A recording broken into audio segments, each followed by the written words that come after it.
நல்லோர் இதயங்களை நாள்தோறும் வணங்குகிறோம். அன்பு மக்கள் அனைவருக்கும் வணக்கம். இன்னைக்கு என்ன பார்க்க போறோம்னா, இப்ப இந்தியா பாகிஸ்தான் போர் அல்ல, இது வரையறைக்குட்பட்ட பாகிஸ்தான் மீதான ஒரு தாக்குதல் செயல் திட்டம்தான். எதுக்காக இது தொடங்கப்பட்டதுன்னா, பாகிஸ்தான் எப்ப பார்த்தாலும் அவங்க தீவிரவாதிகளை உருவாக்கி இந்தியாவுக்குள்ள அனுப்பி இந்தியாவை சீன்றதே அவங்களுடைய முக்கியமான பணிகளை ஒன்றா வச்சிருக்காங்க. இந்த தூண்டுதலை தொடர்ச்சியா இந்தியா பாதிக்கப்பட்டிருக்கிறதுனால இந்திய இராணுவம் பாதிக்குது, இந்திய பொதுமக்களும் பாதிக்கிறாங்க, எல்லையோரத்துல வர்ற மக்கள் ரொம்ப கடினமா பாதிக்கப்படுறாங்க.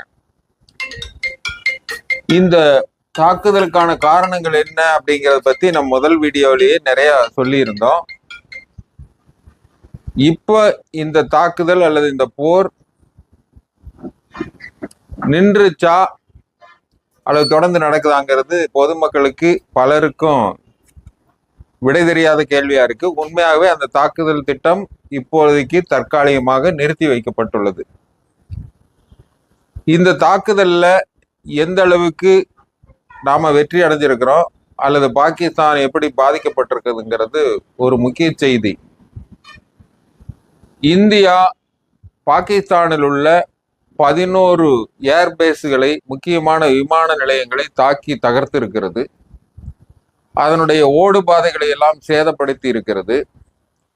பாகிஸ்தானில் உள்ள அவர்களுடைய ஏவுகணை தடுப்பு சாதனங்களையும் விமான எதிர்ப்பு சாதனங்களையும் தகர்த்து அவர்களை செயல்பட விடாமல் முடக்கி இருக்கிறது. இந்த அளவிலே இந்தியா வெற்றி பெற்றிருக்கிறது என்றே சொல்ல வேண்டும். அடுத்து, இந்த தாக்குதலில் பல அதிர்ச்சிகரமான செய்திகளும் தொடர்ந்து வந்து கொண்டிருக்கிறது. அதில் ஒன்று என்னன்னா, பாகிஸ்தான்ல முக்கியமா அணு ஆயுத கசிவு, அணு ஆயுத கதிர்வீச்சு ஏற்பட்டு இருப்பதாகவும், அது இந்திய இராணுவ தாக்குதலினால அது நடந்திருக்கிறதாகவும் ஒரு செய்தி வேகமா பரவிட்டு இருக்கு. அது உண்மையா பாகிஸ்தான்ல ராவல்பிண்டி என்ற நகரத்தில் அமைஞ்சிருக்கக்கூடிய விமான நிலையத்தை அடியோடு தகர்த்து இருக்கிறது இந்திய வான் பாதுகாப்பு படை. ஏன்னு சொன்னா, அங்கதான் மிகவும் சக்தி வாய்ந்த விமானங்களை பாகிஸ்தான் நிறுத்தி இருக்கிறது, ஏவுகணைகளையும் நிறுத்தி இருக்கிறது. சீனாவிலிருந்தும் அமெரிக்காவிலிருந்தும் கைமுதல் செய்யப்பட்ட பல நவீன ஆயுதங்களையும் அங்கே வைத்திருக்கிறது. அதற்கு மிக அருகாமையிலே இருக்கிறது கிரானா என்ற ஒரு மலை. சுமார் 20 கிலோமீட்டர் தொலைவில் இருக்கக்கூடிய அந்த கிரானா மலை என்பது சாதாரண மலை அல்ல. அந்த மலைக்கு அடியிலே சுரங்கம் தோண்டி அந்த சுரங்கத்துக்குள்ளே ஏராளமான நவீன ஆயுதங்களையும் அணு ஆயுதங்களையும் மறைத்து வைத்திருக்கிறார்கள் என்பதுதான் அதிர்ச்சியான செய்தி. எப்பொழுது பார்த்தாலும் பாகிஸ்தான் அணு ஆயுதங்களை காட்டி காட்டி மிரட்டி கொண்டிருந்தது.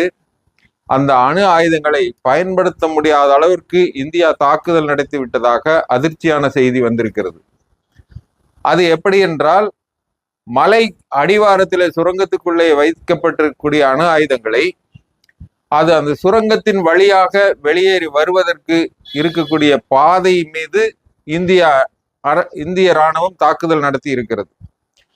அதன் அதிர்ச்சியில ஒரு பகுதியாக அங்க அணு கதிர்வீச்சு பரவி இருக்கிறதாக சொல்லப்படுகிறது. இந்த செய்தி அமெரிக்காவுக்கு உடனடியாக பறந்தது. இந்த கதிர்வீச்சு ஏற்பட்டு இருக்கிறதா என்பதை கண்டறிய நவீன விமானங்களையும் அனுப்பினார்கள். அந்த கதிர்வீச்சு இருக்கிறது போலதான் அமெரிக்க அரசனுடைய செயல்பாடும் மற்ற பாகிஸ்தானிய அரசனுடைய செயல்பாடும் அமைந்திருந்தது. அந்த அணு ஆயுத கதிர்வீச்சு உண்மையாக இருக்கும் பட்சத்தில் அங்கு இருக்கக்கூடிய லட்சக்கணக்கான மக்கள் பாதிப்படையக்கூடிய வாய்ப்பு இருக்கிறது. அதற்காக எகிப்து நாட்டிலே இருந்து போரான் என்ற ஒரு சிறப்பு வாய்ந்த எலிமெண்ட், அந்த போரான் என்ற ஒரு பொருள் தான் இந்த அணு கதிர்வீச்சை ஓரளவுக்கு உள்வாங்கி அந்த பரவலை தடுக்கக்கூடியது. அது எகிப்திலே மட்டும் அதிகமாக கிடைக்கக்கூடிய ஒரு சிறப்பான பொருள். அந்த பொருள் அவசர அவசரமாக பாகிஸ்தானுக்குள் இறக்குமதி செய்யப்பட்டு அந்த கிரானா மலையின் அடிவாரத்தில் இருக்கக்கூடிய அந்த சுரங்கத்தை அடைத்து அந்த கதிர்வீச்சை ஓரளவு கட்டுப்படுத்தி இருப்பதாகவும் நம்பத்தகுந்த வட்டாரங்களிலிருந்து செய்திகள் வந்திருக்கிறது. இது ஒரு புறம் இருக்க, இந்த தாக்குதல் என்பது தீவிரவாதம் அல்ல, இது பயங்கரவாதம். பயங்கரவாதத்துக்கும் தீவிரவாதத்துக்கும் என்ன வித்தியாசம் என்பது நாம் அடுத்த காணொளியிலே பார்க்கலாம். இந்த பயங்கரவாத நடவடிக்கை என்பது பாகிஸ்தானுடைய ஒரு உப தொழிலாகவே வளர்ந்திருக்கிறது. பாகிஸ்தானுடைய முன்னைய பிரதமர் இம்ரான்கான் அவர்கள் ஒரு பேட்டியிலே சொன்னார்கள், சுமார் 75க்கும் மேற்பட்ட பயங்கரவாத இயக்கங்கள் பாகிஸ்தான் முழுவதும் நிறைந்திருப்பதாக அந்த நாட்டு பிரதமராக இருக்கின்ற காலத்திலே சொன்ன ஒரு செய்தி உலக மக்களை அதிர்ச்சிக்குள்ளாக்கியது. ஒரு நாட்டிலே பல தொழில்கள் வளர்ந்திருப்பதாக சொன்னால் அது பெருமைக்குரியதாக இருக்கும். பயங்கரவாத இயக்கம் ஒரு நாட்டிலே 75க்கும் மேற்பட்ட இடங்களிலே 75க்கும் மேற்பட்ட அமைப்புகளாக வளர்ந்திருக்கிறது என்று சொன்னால் அந்த நாட்டை நாடு என்று சொல்வதா, வேறு என்ன சொல்வது? உலகத்திலே இந்த பயங்கரவாதத்தை தான் எல்லா நாடுகளும் எதிர்க்கிறது. இருந்தாலும் தனிப்பட்ட முறையிலே அவர்களுடைய சுயநலத்துக்காக சில நாடுகள் சில நேரங்களிலே அதை ஆதரிக்கிறார்கள். பயங்கரவாதம் என்பது எந்த வடிவத்தில் இருந்தாலும் அதை எதிர்ப்பது மனிதகுல கடமையாக கருத வேண்டும். ஏனென்றால் சுதந்திர போராட்டம் என்பதோ விடுதலை போராட்டம் என்பதோ ஒரு நாட்டின் மீது போர் என்பதோ இராணுவத்தின் மீது தான் தாக்குதல் செய்ய வேண்டும். ஆனால் ஒரு அமைப்போ இராணுவமோ பொதுமக்கள் மீது தாக்குதல் நடத்தினால் அதைத்தான் பயங்கரவாதம் என்று உலக மக்கள் கருதுகிறார்கள், உலகத்து அறிஞர்கள் எல்லாம் கருதுகிறார்கள். அப்படி இருக்கும்போது பாகிஸ்தான் ஏன் இதை தொடர்ந்து செய்கிறது என்று பார்த்தால், பாகிஸ்தான் அடிப்படையிலே மக்களாட்சி மேம்போக்காக வைத்துக்கொண்டு இராணுவ சர்வாதிகாரம் உள்ள ஒரு நாடாகத்தான் இருக்கிறது. மக்களால் தேர்ந்தெடுக்கப்பட்ட பாகிஸ்தானிய அரசு பாகிஸ்தானுடைய இராணுவத்தின் கீழ்தான் நடக்கிறது. பாகிஸ்தானிலே இராணுவத்தை எதிர்த்து கொண்டு அந்த பாகிஸ்தானுடைய மக்களாட்சி அல்லது பிரதமர் எதுவுமே செய்ய முடியாது என்ற நிலைதான் இருக்கிறது. ஏற்கனவே போன வீடியோவில் சொல்லப்பட்டதை போல பாகிஸ்தானிலே மக்களால் தேர்ந்தெடுக்கப்பட்ட எந்த ஒரு அரசும் தன்னுடைய 5 ஆண்டு காலத்தில் முழுமையாக கடந்ததே கிடையாது. கடந்த 70 ஆண்டுகளில் பல பிரதமர்கள் இராணுவத்தால் சுட்டுக் கொல்லப்பட்டு இருக்கிறார்கள், தண்டிக்கப்பட்டு இருக்கிறார்கள், தூக்கில் ஏற்றப்பட்டு இருக்கிறார்கள். அப்படிப்பட்ட நிலையில்தான் இந்த பயங்கரவாதம் என்பது தட்டி கேட்பதற்கு ஆள் இல்லாமல் தொடர்ந்து வளர்ந்து கொண்டே இருக்கிறது. பாகிஸ்தான் தன்னுடைய நலன்களை அல்லது பாகிஸ்தான் ஆளுகின்ற இராணுவ தலைவர்கள் தங்களுடைய நலன்களை பெறுவதற்காக இந்த தீவிரவாத இயக்கங்களை பயன்படுத்துவதாக தெரிகிறது. இவர்களை கட்டுப்படுத்த வேண்டும் என்றால் அமெரிக்கா போன்ற ஒரு சில நாடுகள் முயற்சி செய்தால் முழுமையாக அதை கட்டுப்படுத்த முடியும், இந்த தாக்குதலை நிறுத்த முடியும். ஆனாலும் கூட பல உலக அரசியல் சூழ்நிலைகள் அதற்கு இடம் கொடுக்காமல் தொடர்ந்து இந்த பயங்கரவாத தாக்குதல்கள் நடந்து கொண்டிருக்கிறது.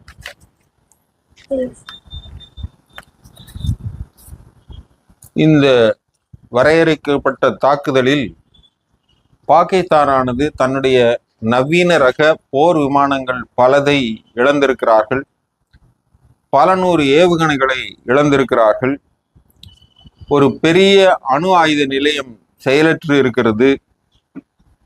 இந்த அளவிலே பாகிஸ்தான் பெரிய அளவிலே பாதித்திருக்கிறது என்றாலும் கூட பாகிஸ்தான் முழுவதும் பொய் செய்திகளை பரப்பி அவர்கள் வெற்றி பெற்றதைப் போல அரசு விளம்பரங்கள் செய்து அங்கே பொதுமக்கள் கொண்டாட்டங்களை செய்து கொண்டிருக்கிறார்கள்.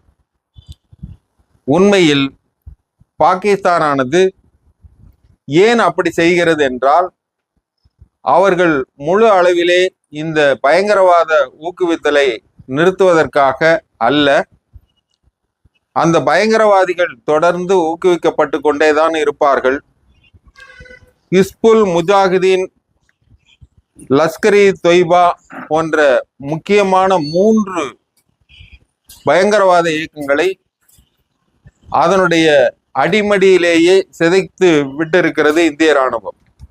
பெரும் பாதிப்புகளை சந்தித்திருந்தாலும் கூட பாகிஸ்தான் ரத்தத்திலே இந்த பயங்கரவாதம் என்பது ஒரு நீரோட்டமாக ஓடிக்கொண்டிருக்கிறது. ஒரு மனிதன் தன்னுடைய வாழ்நாளை எப்படி உருவாக்கி கொள்கிறாரோ, வாழ்நாள் முழுவதும் எதற்கு பழக்கப்பட்டிருக்கிறார்களோ அதே செயலை திரும்ப திரும்ப செய்வார்கள் என்பது இயற்கை. பாகிஸ்தானிலே அப்பாவியான குழந்தைகளை, இளைஞர்களை மூளைச்சலவை செய்து தொடர்ந்து பயங்கரவாதத்துக்கு ஆதரவாக பயிற்சி கொடுத்து பாகிஸ்தானில் முழுவதும் பல வகையான பயங்கரவாத குழுக்கள் செயல்பட்டு கொண்டே இருக்கிறார்கள். ஒரு மனிதன் நம்முடைய நாட்டிலே தொழிலுக்கு வேலைக்கு செல்பவர்கள் தன்னுடைய வேலையை பற்றி சிந்திப்பார்கள், தொழில் நடத்துபவர்கள் தன்னுடைய வணிகத்தை பற்றி சிந்திப்பார்கள், அரசியல் நடத்துகிறவர்கள் அரசியலை பற்றி சிந்திப்பார்கள், மருத்துவர்கள் தன்னுடைய நோயாளியை பற்றி சிந்திப்பார்கள், நோயாளிகள் மருத்துவத்திற்கு எங்கே செல்வது என்று சிந்திப்பார்கள், விவசாயிகள் தன்னுடைய வேளாண்மை குறித்து சிந்திப்பார்கள்.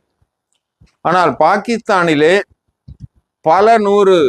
பல குழுக்கள் பயங்கரவாதத்தில் பழக்கப்பட்டதினால் அவர்களுடைய சிறிது ஓய்வு கூட அவர்களுக்கு ஒரு ரெஸ்ட்லெஸ்ஸை கொடுத்து அடுத்த தாக்குதலை எங்கே செய்வது என்றுதான் திட்டமிடுவார்கள். நமது நாட்டில் கூட சில தடை செய்யப்பட்ட குழுக்கள் அவர்களுக்கு வாய்ப்பு கிடைக்கும் போதெல்லாம் மக்களை அச்சுறுத்துவதோ, ஒரு கொலை தொழிலை ஈடுபடுவதோ, குற்றவாளிகளாக இருப்பவர்கள் தொடர்ந்து அந்த குற்றங்களை செய்வதையோ நாம் காண முடியும்.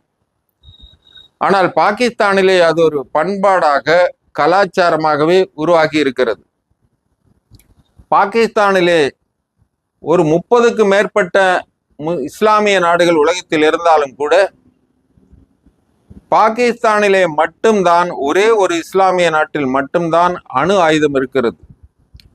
இந்த அணு ஆயுதம் ஒன்றை வைத்துக்கொண்டு அவர்கள் அடிக்கின்ற லூட்டி உலகத்தால் தாங்க முடியாத அளவு இருக்கிறது. அந்த லூட்டிக்கு இந்தியா பெரிய அளவிலே சம்மட்டி அடி கொடுத்திருக்கிறது. ஆனாலும் அவர்கள் அடங்க மாட்டார்கள், அவர்கள் திருந்த மாட்டார்கள். அவர்கள் தொடர்ந்து தன்னை தயார்படுத்தி கொண்டு அடுத்த தாக்குதலிலே ஈடுபடுவார்கள் என்பதுதான் இயற்கை. ஆனால் இந்திய அரசு இந்த முறை கடுமையான எச்சரிக்கையை கொடுத்திருக்கிறது. பயங்கரவாதிகளால் இன்னொரு தாக்குதல் இந்தியாவின் மீது தொடுக்கப்பட்டால் அது இந்தியாவின் மீது தொடுக்கப்பட்ட போராகவே எடுத்துக்கொள்ளும். நன்றாக கவனிக்க வேண்டும். இப்பொழுது நடந்தது போர் அல்ல, வரையறைக்குட்பட்ட ஒரு சிறு தாக்குதல் தான். பெரிய போர் என்றால் அது மிகவும் கொடுமையானதாக இருக்கும். நன்றாக கவனித்தீர்களானால் இது உண்மையாக போர் என்றால் இராணுவ வீரர்கள் நேருக்கு நேராக துப்பாக்கியுடன் மோதிக்கொள்வார்கள். பல ஆயிரக்கணக்கான இராணுவ வீரர்கள் நேருக்கு நேராக சுட்டுக் கொள்வார்கள். அந்த மாதிரி நிகழ்ச்சி எதுவுமே இந்த தாக்குதலில் நடக்கவில்லை. விமானம் சென்று குண்டு போட்டது, ராக்கெட்டை ஏவி குண்டு போட்டோம், ட்ரோன்களை ஏவி தாக்குதல் நடத்தினோம். ஆனால் இராணுவம், பாகிஸ்தான் இராணுவமும் இந்திய இராணுவமும் நேருக்கு நேராக எங்குமே மோதிக்கொள்ளவில்லை. போர் என்று வந்தால் அப்படித்தான் மோதிக்கொள்வார்கள். அதில் கடுமையாக ஆயிரக்கணக்கான இழப்புகள் ஒவ்வொரு நாளும் ஏற்படும். அந்த வழி மிகவும் கடுமையானதாக இருக்கும். அந்த நிலைக்கு பாகிஸ்தான் செல்லக்கூடாது என்று கடும் எச்சரிக்கையுடன் தற்காலிகமாக இந்த தாக்குதல் நிறுத்தப்பட்டு இருக்கிறது என்பதுதான் உண்மை.